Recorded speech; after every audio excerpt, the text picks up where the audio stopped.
Hello, my name's David Moore and I'm the owner of Code Ninjas in Cheltenham. I've been asked to provide a little video just giving you some answers to some of the questions that the students asked and have been picked up by Cyanam. So I haven't answered all of the questions, I've just picked 3 or 4 that I think are particularly good questions that I was going to answer. So the first one that I was going to answer was around what I wish I'd known when I first started my technology career, which I've been in technology and IT now for well over 20 years. But I suppose it's an obvious one, but it's around the technology is always secondary to people, and the people in terms of who you work with and what the technology is going to do to help people. That's the thing that you need to keep at the front of your mind at all times, I think. Second question was then around cyber threats and have we done enough to kind of address cyber threats and what more could we do? I'm clearly biased. Code Ninjas is an after-school coding club where kids have fun, but they also learn about coding and learn about problem solving as well. And as such, I think you've got to start with children really, and teaching them coding, teaching them learning about technology and problem solving skills. And then as they get older and as they mature and as they become valuable members of society and able to contribute, then they can play their part in helping to understand how they can secure themselves and those around them from cyber threats. Because when you break it down to its granularity, most of the time the cyber threats are ones that are posed to individuals. So that's something that I think I'm quite passionate about. The other question I've decided to answer is just around the greatest technological advancement. I could have gone with tons here. There's so many things that when I look at technology that I get excited about, that I should try and contain myself. But if you look at it in its purest forms, I think probably the greatest technological advancement was agriculture. It sounds a bit of a strange thing to say, but when you look at hunter-gathering tribes and communities and you compare them to ones that developed agriculture gave humankind freedom to be able to innovate and think about different things, because they didn't have to be running around trying to collect food and hunt food all the time. They were able to actually build a surplus, which meant that a portion of society could then look at solving problems, not just how do we feed ourselves and stay alive. And that then I think gave birth to probably the best way of doing that, which is scientific methods. So that's have an idea, test the idea, prove the results, and repeat that, and that's how you learn and build your skills and knowledge as a species over time.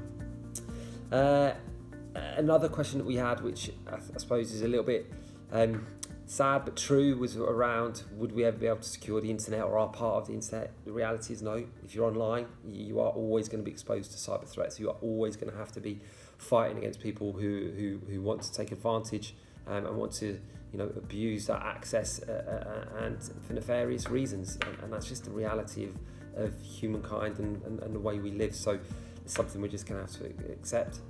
And then the last question was then around, that I was going to answer, was around quantum computing. And it was a question around, do I think it's ever going to happen? Yes, absolutely. The technology is already been proved and can work. Can it work at scale is the challenge, and getting it at scale and in a cost-effective way. I put down quite flippantly that it's probably the same time frame as nuclear fusion. Those two things have always seemed to be 10 years away. I'm hoping we get there sooner. It will be a quantum shift in human capability, but one that I'd be excited to see come around. So, thank you for listening and take care. Bye-bye.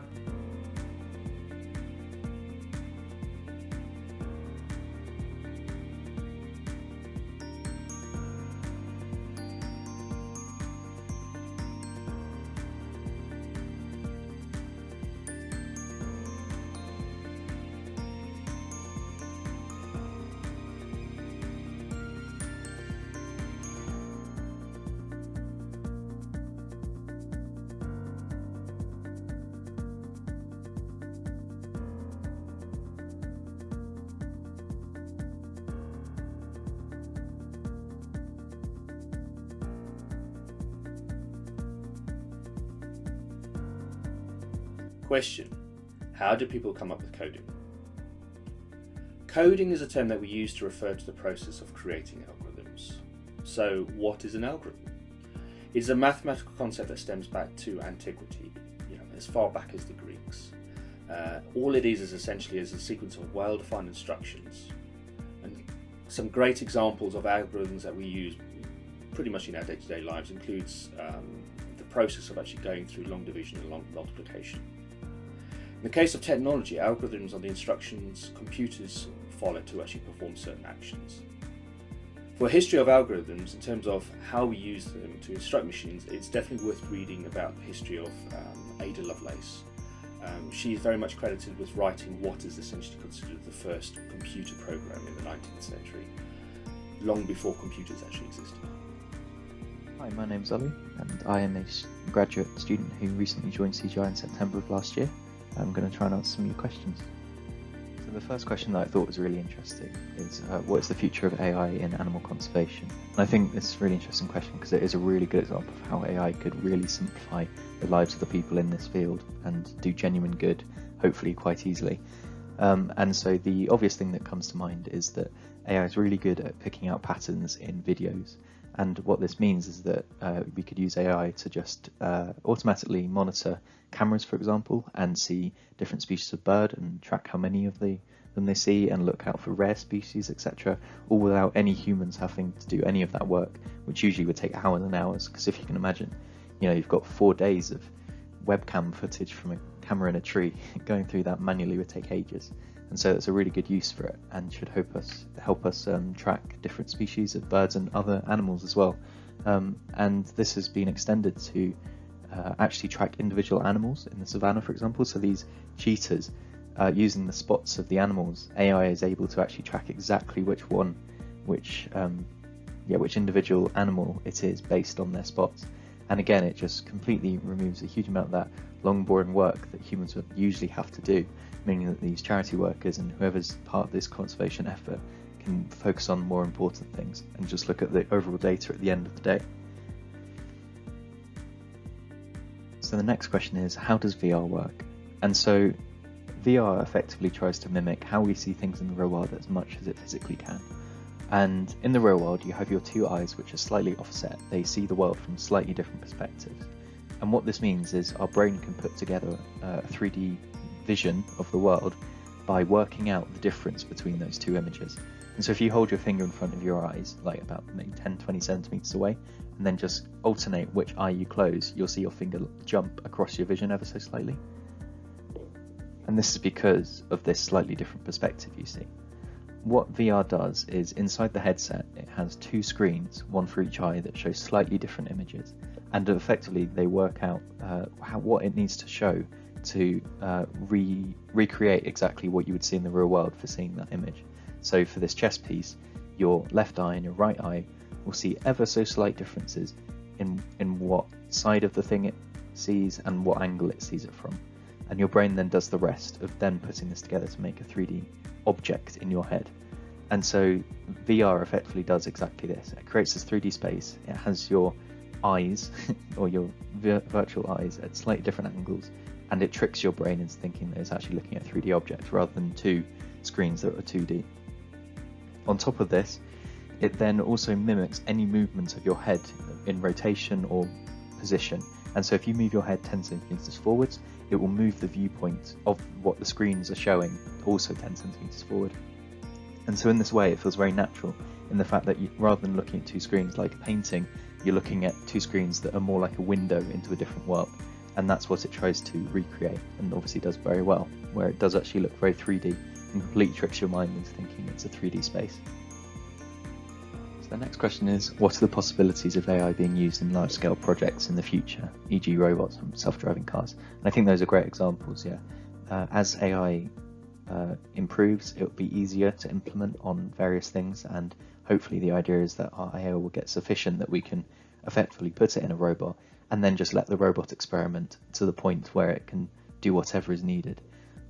However, something that I think is just as interesting is, rather than having very powerful AIs inside a single device like a robot or a self-driving car, is rather having lots of reasonably powered devices that are all able to talk to each other very quickly and very easily, because I think this is just as powerful. And what we see, for example, is if all cars could talk to each other, the things that would allow us to do would be amazing. Because if all cars know where all other cars are, crashes just wouldn't happen anymore, because your car would be able to effectively see around corners knowing that a car is about to come around the corner, because they've already talked to each other before it gets to that point. And for traffic jams, they'd be able to avoid traffic jams in a city, because all of them would be able to act as one to make sure that no particular road got clogged up or anything like this, and no gridlock happened. And so I think this is a very interesting idea, that as 5G rolls out and as it gets easier to have devices communicating very fast over mobile networks, this will become easier and easier to implement and lead to safer driving and more efficient driving for everybody, whether it be self-driving cars or not. And so on top of this, a good example of such a case is these drones here at the bottom, which kind of look like fireworks, but obviously are making a very intricate pattern. And effectively what's happening here is these are all single drones, little propeller driven things with lights on, and they all talk to each other. So in a pattern, they know exactly where all the other neighbors are, so that they can be in the perfect distance to make this picture without any other, and so we'll never hit each other or never collide with anything, and we'll just be able to form these very intricate patterns just because they have such great communication. No single drone is particularly powerful in terms of computing or AI or anything, but together, when they work together and know where they all are and can communicate effectively, they can create very significant and complex patterns. And so in a way, this is like what we hope to do with cities and cars in the future, is we're going to be able to have this kind of communication that will allow for very synchronized movement and communication throughout. So I think the next question is super interesting, and it's how realistic is Frankenstein, and what does the future of computational biology look like in comparison? And I did neuroscience for my degree and find this question super interesting, because it is something that we have to think about as experiments get more and more complex. What is allowed and what should we do, and what's morally right in biology? Is creating new life actually something that we can do ethically? And so if, let's say completely theoretically, we did say that we had all the technology that would need to make Frankenstein's monster, so we had really good knowledge of how to create a body and how to create different organs and limbs and things, chances are, as boring as it may sound, we wouldn't use those technologies to create a new organism, because, as I'm sure you're aware, it didn't go great in the book. But that technology in itself could be absolutely groundbreaking and world-changing for other reasons. If we were able to give people new limbs that truly did work like new limbs, the possibilities for improving people's lives are huge, and improving people with currently functional limbs would still be huge. And that goes for organs as well. I'm sure you've heard of organ transplants, where we are able to give people new hearts, new kidneys, new livers. If we can extend that to make that easier and less painless and more available to everybody, then everybody's quality of life will go up. We'll be less worried about sicknesses and illnesses, and can make people who are missing limbs, for example, we can make their lives significantly easier to live on a daily basis. And so this is extending, and it's something I'm very interested in for sure. At the moment, obviously, we are often looking at bionic arms and limbs, because this is currently what we can do. So, for example, these examples over here do show what we're looking at of machine prosthetics, effectively attaching what are effectively machines to your limbs, and then allowing them to communicate with your brain to make your life easier and make them as if they were your real arm. And as this extends, it obviously really does change people's lives.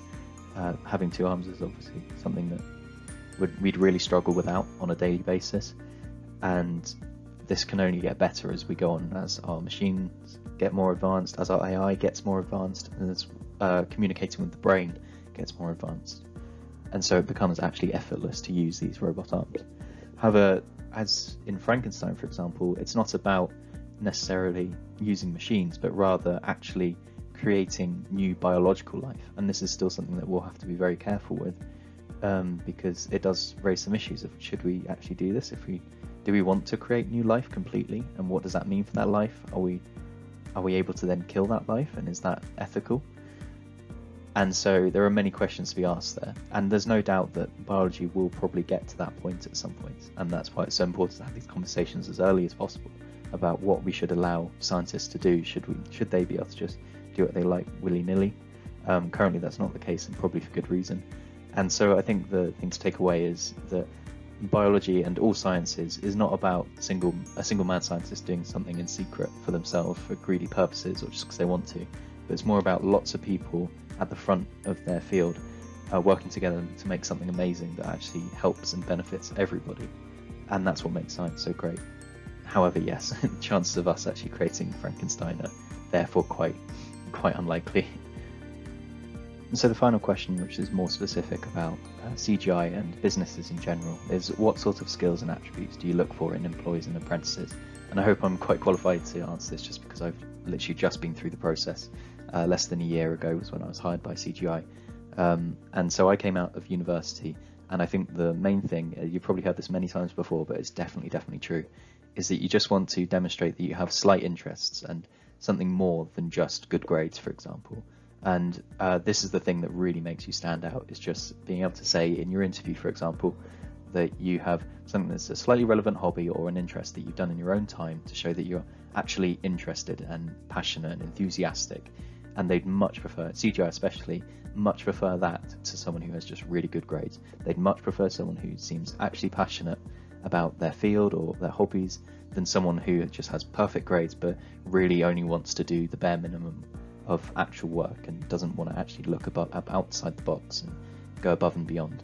And so for me, the example was I did 3D modeling, and so these are some examples on the side here of things that I just do in my spare time because I find it interesting and enjoyable a skill to learn, of just modeling these things and rendering these like virtual environments and furniture and things. And this came up in my interview, and this is something I chatted really excitedly with my interviewer about, who was also semi-interested in it. And I think it's what made me stand out slightly, because, you know, my grades are fine, but what they were looking for was actually someone who has this interest in the field as general and just technology, etc. And so if you can think of anything that you can pick up as a hobby, it doesn't have to obviously be, you know, crazy. You don't have to be a professional or, you know, spend hours and hours of your life or days of your life doing it. Just something that you can talk about and say that you learned from completely on your own because you were self-motivated to go through it and do it. And there are so many examples of things. Obviously, CGI is a relatively technical company, and so examples of what you might be interested in but still relevant are things like 3D modeling, as you can see, animation or coding or video editing or just tinkering with a Raspberry Pi or anything, any kind of hardware stuff like that, or game design, for example. And all of these things, you know, they might never relate directly. You may never say, put it on your CV or anything, but if you get asked a question in an interview, you'd be surprised at how easily these are relevant and how you can tell a story about how you learned something. And if that's an example that didn't come from your college or your university where you had to do it, but rather from a project that you did because you wanted to do it, it really reflects really well on you. And so I really do recommend just trying to think of anything you're interested in and just looking it up on YouTube, because chances are there'll be a really good tutorial for it, and chances are there'll be a free piece of software that you can learn just for a little bit and, you know, get something that you can be proud of and then show off. And something that should be noted is it's not about how well it goes. Like these images on the left here that I have created, none of these actually, I never showed these in my interview or anything. It was just me talking about what I'd learned and how interesting I found it. That was the thing that I think helped sell me as a person who was interested in technology and learning new things, for example. And so that's what I'd recommend doing. Just try and think of something, because someone who has attempted something and has some stories to tell and some little anecdotes about things from those will stand out so much more in interviews than just someone who's there with decent grades and that's it. So a cookie is a piece of information that goes from your web browser, so Google Chrome, Safari, Internet Explorer, to a web server, and it's called a cookie because of a fortune cookie. And what do you do with a fortune cookie? You open it up and there's a message inside. Really, it is just information about the web pages you've been on, what you've been looking at, what you've been searching, and it's mostly used for marketing purposes. So if you've been Googling or searching for something to buy online, then usually you'll go on your Facebook profiles or other platforms and you'll start to see adverts that resemble the things that you're looking for, and it's mostly what it's used for. This can be great because it brings lots of things you're looking forward to you. It can also be annoying, and it can also not go in your favour because when you go on websites to book holidays or plane tickets, it can bump the prices up if you've been looking around elsewhere because they know that you're desperate to buy. So when you go on a website and it asks you to accept cookie preferences, it's asking you, can I have your cookies, can I store your cookies, can I sell your cookies? And it's really up to you. Some people don't find it being an issue, some people do.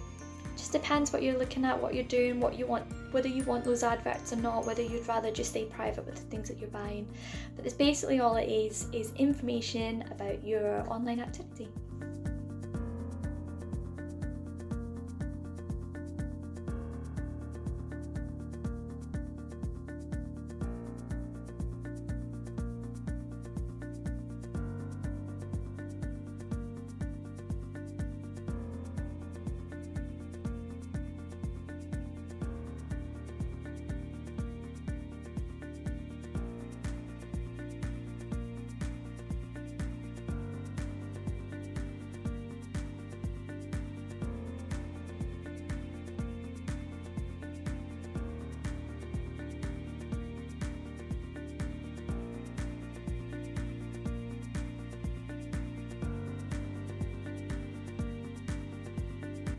Hi, my name's Andrew Peck. I'm an innovations consultant with CGI, and as part of this sign-up event, I'm going to be answering some of the careers questions we've been at.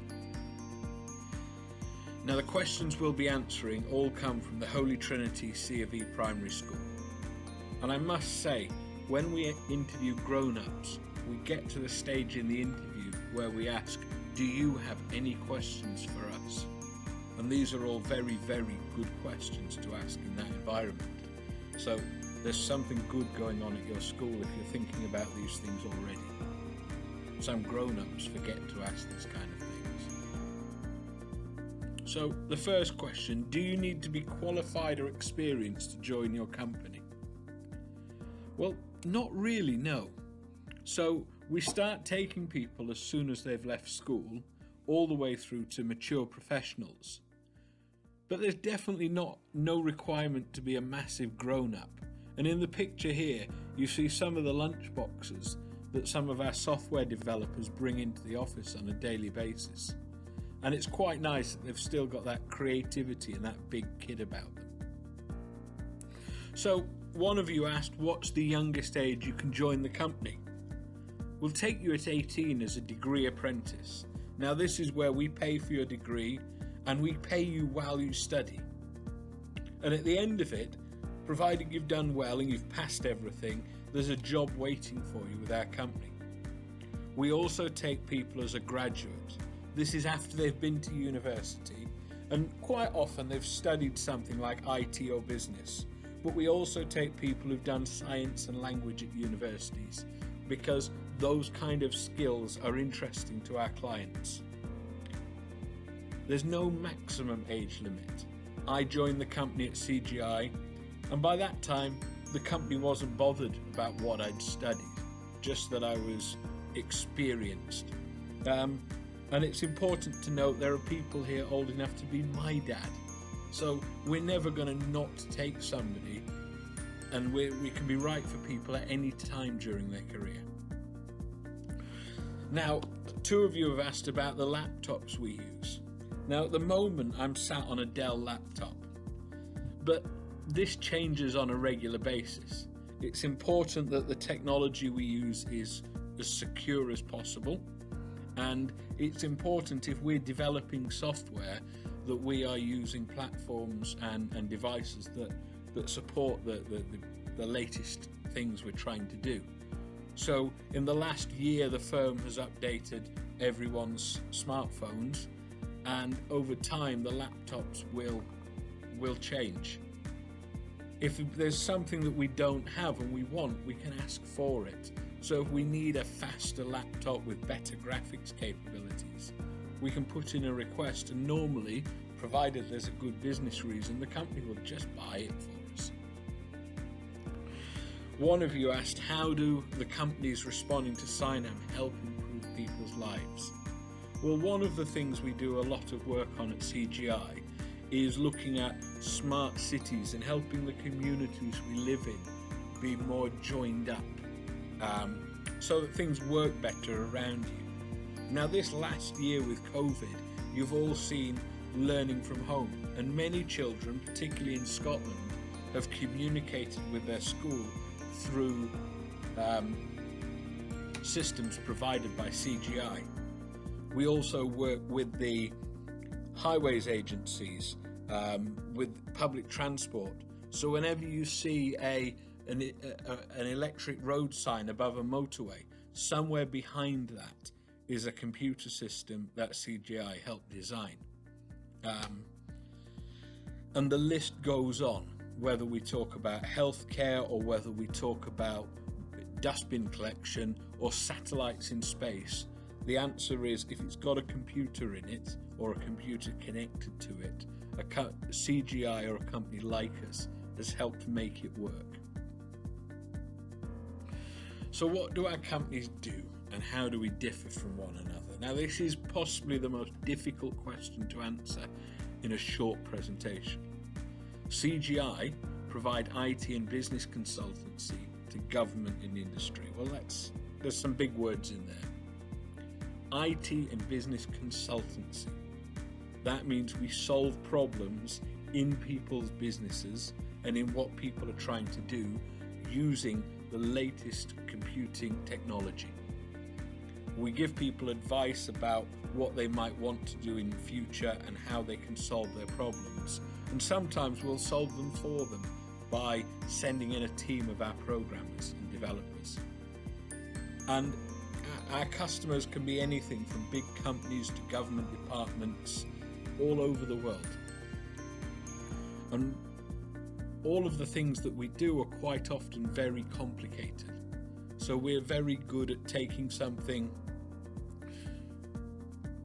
that almost seems a little bit too crazy to think about on your own, like finding out what the weather is going to be like next week using a satellite, and breaking that up into smaller and smaller components to do with controlling the satellite, passing the information back to the ground, processing the information, putting the information on somebody's computer screen or phone in an application or on the television. And we break very, very complicated tasks down into small, manageable steps and then deliver them using computers. And how do we differ from one another? Well, I'm sure everybody here will say this, but I'd like to think that CGI are cooler than the other companies. And certainly as a CGI innovation consultant, I've been known to turn up to visit clients on a bright orange